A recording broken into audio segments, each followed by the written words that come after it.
এবার সরাসরি দিল্লির দিকে নজর রাখবো, কারণ দিল্লিতে আজ চাকরিহারাদের একাংশের বিক্ষোভ এবং যে ছবি সরাসরি আপনাদের দেখাচ্ছি, হাতে প্ল্যাকার্ড নিয়ে চাকরিহারা শিক্ষকরা যন্তর মন্তরে অবস্থান বিক্ষোভ চাকরিহারাদের একাংশের। সরাসরি চলে যাব, আমার সঙ্গে মৈত্রী ভট্টাচার্য রয়েছে, কথা বলবো মৈত্রীর সঙ্গে। মৈত্রী, ইতিমধ্যেই চাকরিহারা শিক্ষকরা তারা বসে পড়েছেন, যে ছবি আমরা দেখতে পাচ্ছি, কি বলছেন তারা? কারণ রাজ্যের বাইরে এবার দিল্লিতে চাকরিহারা শিক্ষকরা।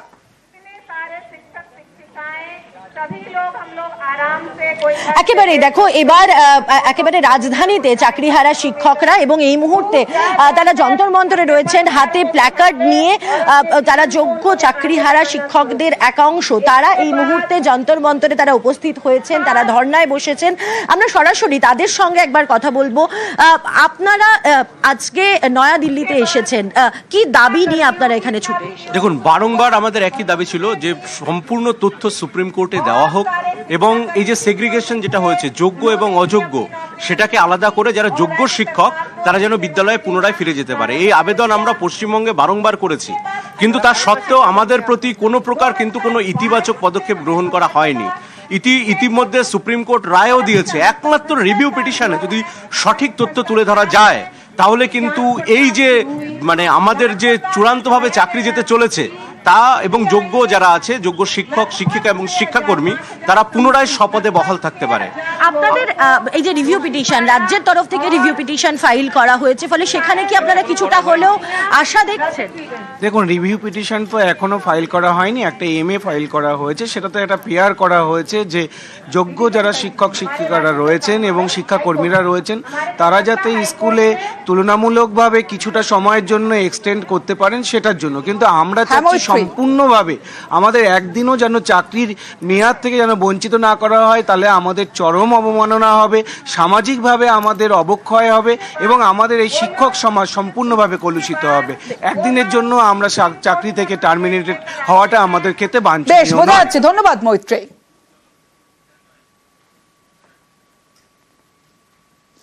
এবার যে খবরের দিকে নজর রাখবো, জরাজীর্ণ কংক্রিটের সেতুর উপর যাতায়াত, বেহাল ডানকুনির ডোঙাঘাটা সেতু, এবং যে সেতুর ছবি এই মুহূর্তে আপনাদের দেখাচ্ছি, যে কোনো সময় বড় দুর্ঘটনা ঘটতে পারে। গার্ডরেল ভাঙা, যাতায়াতে যে কোনো সময় বড় দুর্ঘটনার আশঙ্কা রয়েছে। দ্রুত নতুন সেতু তৈরির দাবি এলাকাবাসীদের।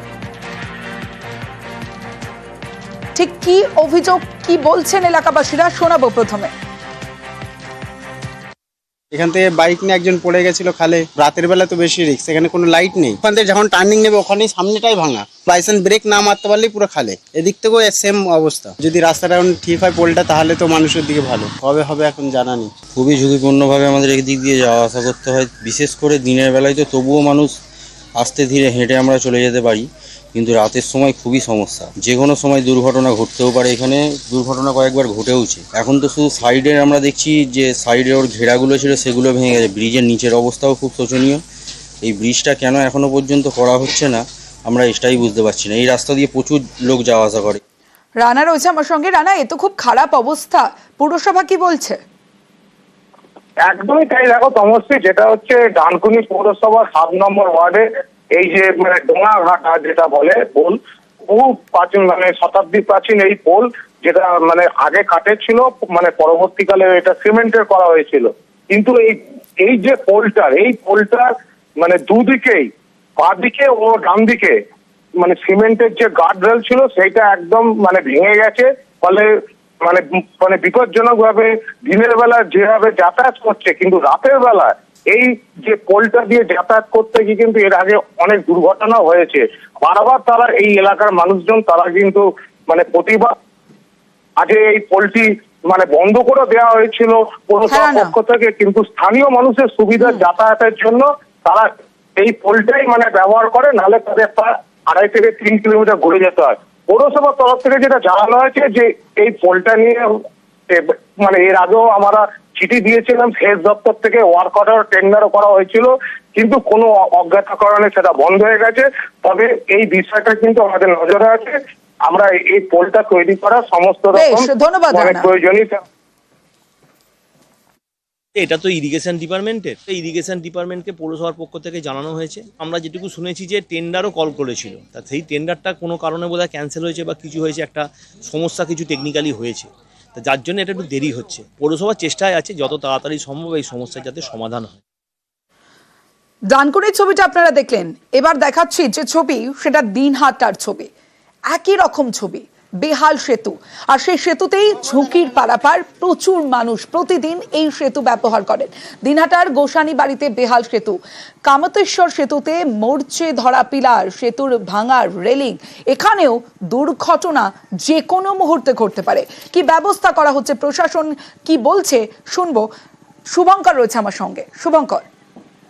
হ্যাঁ তমশ্রী, তোমাকে জানিয়ে রাখি, গোসানিবাড়ি বাজার থেকে কোদালধোয়া গ্রাম হয়ে মালিরহাট যাওয়ার এই রাস্তা দিয়ে মধ্যে রয়েছে এই কামতেশ্বরী সেতুটি। বাম আমলে এই সেতুটি তৈরি হয়েছিল, কিন্তু সেতুটি বর্তমানে বেহাল দশা। প্রতিদিন অন্ততপক্ষে 5 থেকে 7,000 লোক যাতায়াত করে। সেতুর নিচে যে পিলারগুলো, লোহার পিলার রয়েছে, সেগুলো মরচে ধরে গেছে, সেতুর রেলিং ভেঙে গিয়েছে।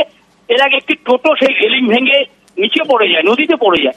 ফলে বাসিন্দারা দীর্ঘদিন ধরে এই সেতুটি, গুরুত্বপূর্ণ সেতুটি সংস্কারের দাবি তুলেছেন, অথবা নতুন করে এখানে পাশে একটা সেতু তৈরি করা যায় কিনা সে দাবিও তুলেছেন। যদিও গোটা বিষয়টি নিয়ে কোচবিহার জেলা পরিষদের সদস্য শ্রাবণ সিহা জানান যে জেলা পরিষদ থেকে ইতিমধ্যেই এই সেতু, নতুন সেতু তৈরির বিষয়ে এখানে একটি প্ল্যান এস্টিমেট জমা দেওয়া হয়েছে। আশা করছি খুব শীঘ্রই সেতুর কাজ শুরু হবে বলে তিনি জানিয়েছেন। বেশ, বেশি ভালো না, নিচে সব খুঁটির গোড়া খাওয়া গেছে। এই তো এখন কি হবে, বড় গাড়ি ঢুকলেই ব্রিজ স্যালেট হয়ে যাবে আর কি। বিশাল অসুবিধা। কি রিপোর্ট টিপোর্ট অনেক প্রধান হাবি জাবি আসছে, ওরা কি খেয়ে আসছে, আসি দেখে টিকে গেছে, কোনোই এক সিদ্ধান্ত আসলো না।